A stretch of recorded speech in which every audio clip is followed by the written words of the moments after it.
Deuteronomy chapter 5. Moses summoned all Israel and said, Hear, Israel, the decrees and laws I declare in your hearing today. Learn them and be sure to follow them. The Lord our God made a covenant with us at Horeb.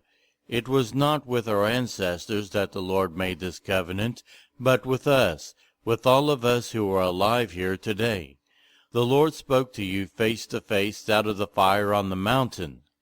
At that time I stood between the Lord and you to declare to you the word of God, because you were afraid of the fire and did not go up the mountain.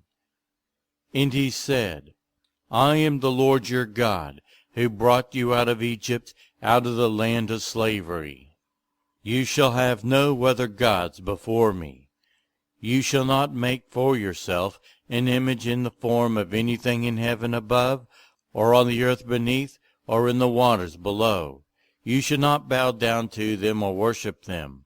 For I, the Lord your God, am a jealous God, punishing the children for the sin of the parents to the third and fourth generation of those who hate me, but showing love to 1,000 generations of those who love me and keep my commandments.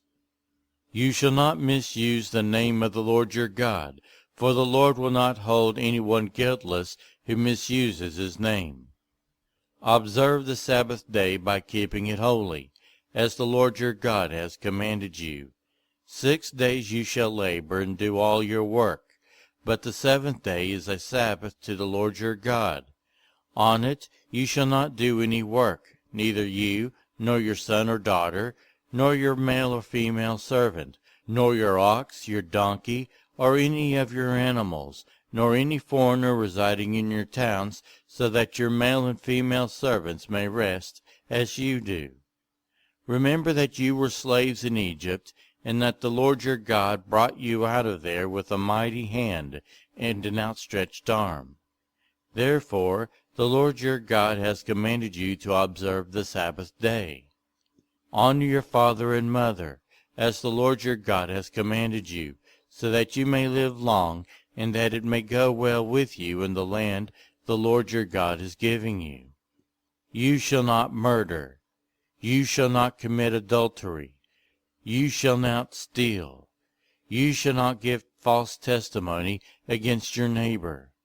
You shall not covet your neighbor's wife. You shall not set your desire on your neighbor's house or land, his male or female servant, his ox or donkey, or anything that belongs to your neighbor. These are the commands the Lord proclaimed in a loud voice to your whole assembly there on the mountain from out of the fire, the cloud, and the deep darkness. And he added nothing more. Then he wrote them on 2 stone tablets and gave them to me. When you heard the voice out of the darkness, while the mountain was ablaze with fire, all the leaders of your tribes and your elders came to me, and you said, The Lord our God has shown us his glory and his majesty, and we have heard his voice from the fire.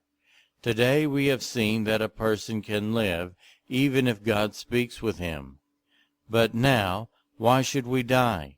This great fire will consume us, and we will die if we hear the voice of the Lord our God any longer. For what mortal has ever heard the voice of the living God speaking out of fire, as we have, and survived? Go near and listen to all that the Lord our God says.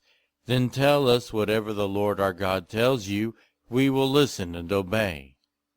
The Lord heard you when you spoke to me, and the Lord said to me, I have heard what this people said to you. Everything they said was good.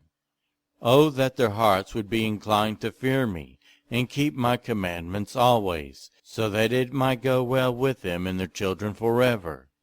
Go, tell them to return to their tents, but you stay here with me, so that I may give you all the commands, decrees, and laws you are to teach them to follow in the land I am giving them to possess. So be careful to do what the Lord your God has commanded you. Do not turn aside to the right or to the left. Walk in obedience to all that the Lord your God has commanded you, so that you may live and prosper and prolong your days in the land that you will possess.